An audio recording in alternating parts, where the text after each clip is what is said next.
கன்னியாகுமரி மாவட்டத்தில் காலையில் இருந்தே பெய்து வரும் தொடர் மழையால் சாலைகளில் தண்ணீர் பெருக்கெடுத்து ஓடுகிறது. அந்த காட்சிகளை பார்க்கலாம்.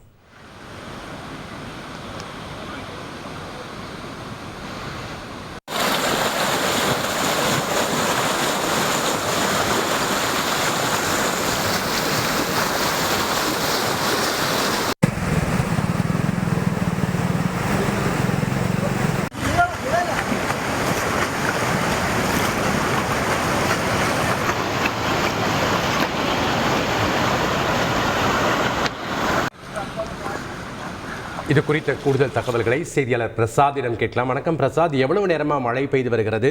பள்ளிகளுக்கு விடுமுறை ஏதாவது விடுவதற்கான வாய்ப்புகள் ஏதாவது இருக்குதா? மாவட்ட நிர்வாகம் இது தொடர்பாக என்ன சொல்லியிருக்காங்க? முழு விவரங்கள். வணக்கம். ஏற்கனவே வானிலை ஆய்வு மையத்தால் கன்னியாகுமரி மாவட்டத்தில் வரும் நாட்களுக்கு மழை பெய்யக்கூடும் என எச்சரிக்கை விடுக்கப்பட்டிருந்தது. இந்த சூழலில் தான் நேற்று இரவு முதல் அவ்வப்போது கன்னியாகுமரி மாவட்டத்தில் மழை பெய்து வந்தது. இன்று அதிகாலை முதல் தொடர்ந்து மழை பெய்து வருகிறது. அவ்வப்போது கனமழை காணப்பட்டாலும் மிதமான மழை தொடர்ந்து பெய்து வருகிறது. காலை 6 மணி முதல் 8:30 மணி வரை தற்போது வரை தொடர்ந்து மிதமான மழையாகவும் அவ்வப்போது கனமழையாகவும் தொடர்ந்து பெய்து வருவதால் சாலைகளில் வெள்ளம் பெருக்கெடுத்து பாய்ந்து கொண்டிருக்கின்றது.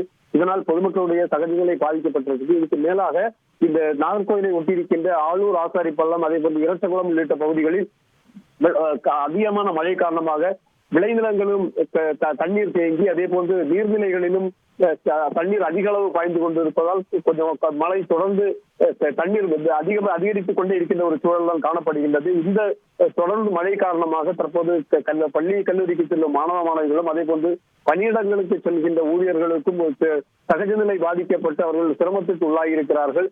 ஏற்கனவே இந்த தொடர் மழை மட்டுமல்லாமல் கடலில் காற்றின் வேகம் அதிகமாக இருக்கும் என்பதால் இன்றும் நாளையும், அதாவது வெள்ளி சனி நாட்களில் கடலுக்கு மீனவர்கள் செல்ல வேண்டாம் என மாவட்ட ஆட்சியர் தெரிவித்திருக்கிறார்கள். இன்று அதிகாலையிலிருந்து மழை பெய்தாலும் இதுவரை பள்ளிகளுக்கு விடுமுறை சம்பந்தமாக இதுவரை எந்த அறிவிப்பும் வெளிவரவில்லை. நன்றி பிரசாத், உங்களுடைய தகவல்களுக்கு. செய்திகளை உடனுக்குடன் தெரிந்து கொள்ள உடனே சப்ஸ்கிரைப் பண்ணுங்க.